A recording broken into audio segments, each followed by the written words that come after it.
Hello bachon, let's read the question. The question says a lorry and a car moving with the same kinetic energy are brought to rest by application of the brake which provide equal retarding forces.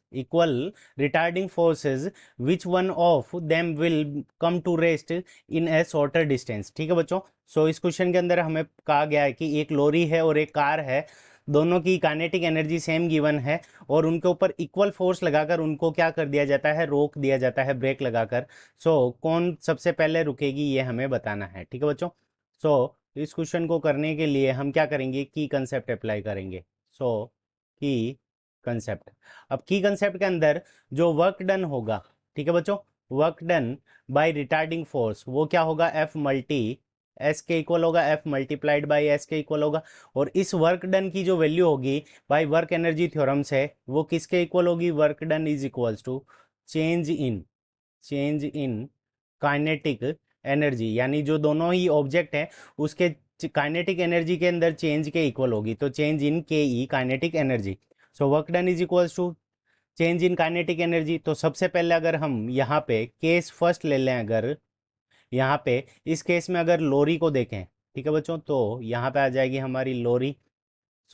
लोरी के case के अंदर क्या हो जाएगा कि work done is equals to, अब force दोनों के ऊपर सेम है, एफ मल्टीप्लाइड बाई जो डिस्टेंस है वो हम क्या ले लेते हैं, S1 ले लेते हैं. S1 इज इक्वल्स टू, अब ये हमारे पास में किसके इक्वल होगी, तो काइनेटिक एनर्जी के इक्वल, तो हाफ एम वी स्क्वायर. अगर लोरी का मास अगर हम m1 ले लें और वेलोसिटी v1 ले लें तो ये क्या होगी, हाफ एम v1 स्क्वायर. तो यहाँ से हमारे पास में जो डिस्टेंस आएगी S1 इज इक्वल्स टू, ये हमारी क्या आ जाएगी, काइनेटिक एनर्जी. दोनों की काइनेटिक एनर्जी को सेम है हमारी, तो इस हाफ एम v1 स्क्वायर को हम काइनेटिक एनर्जी के इक्वल लिख लेते हैं. तो kinetic energy divided by force क्या है, एफ. तो लोरी के केस के अंदर डिस्टेंस आ गई हमारी. अब बात करते हैं सेकेंड नंबर केस जो हमारा होगा वो कार का. ठीक है बच्चों. इन केस ऑफ कार, तो कार के केस के अंदर जो हमारी डिस्टेंस होगी अगर इसको हम S2 मान लें तो S2 इज इक्वल्स टू, तो S2 इज इक्वल्स टू, तो S2 इज इक्वल्स टू की भी वैल्यू हमारी कितनी आ गई, काइनेटिक एनर्जी जो कि दोनों के अंदर सेम दे रखा है, kinetic energy divided by force F.